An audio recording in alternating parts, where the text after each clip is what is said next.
देश की तमाम इमारतों को खूबसूरत बनाने वाला मिर्जापुर का गुलाबी बलुआ पत्थर अपने ही खनन क्षेत्र की तबाही का कारण बना हुआ है।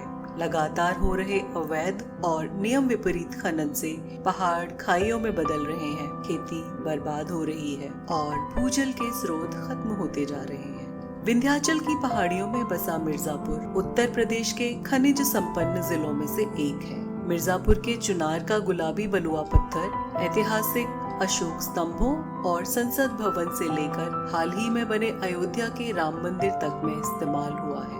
यह पत्थर इतना खास है कि मकराना मार्बल के बाद यह भारत का दूसरा ऐसा प्राकृतिक पदार्थ है जिसे जीआई टैग दिया गया है। खनन पट्टे रिहायशी इलाकों के इतने पास हैं कि ब्लास्टिंग से गांवों के घरों में दरारें पड़ रही हैं और खनन से निकली धूल की रोकथाम न किए जाने के कारण लोग टीबी, दमा, सिलिकोसिस जैसी बीमारियों के शिकार हो रहे हैं। नियम के विपरीत भूजल की सतह से नीचे जाकर खनन किया जा रहा है और भूजल को पंप की मदद से बाहर फेंक दिया जाता है। नतीजा, आसपास के कुएं और बोरवेल सूख रहे हैं। अवैध खनन सिर्फ मानव नहीं, जंगल और वन्य जीवों को भी प्रभावित कर रहा है। जंगलों के भीतर हो रहे खनन के कारण भालू जैसे जीवों के आवाज सिकुड़ते जा रहे हैं।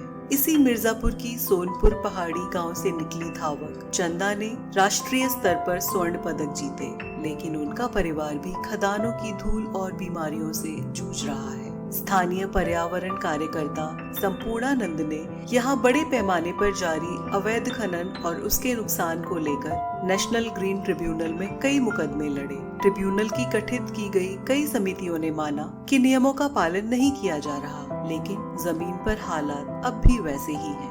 मिर्जापुर की खदानें देश को ऐतिहासिक इमारतें और पहचान देती हैं, लेकिन ऐसा क्यों है कि प्रशासन की नजरों के सामने इसकी कीमत स्थानीय लोग अपना स्वास्थ्य, सामान्य जीवन और पारिस्थितिकी का संतुलन खोकर चुका रहे हैं।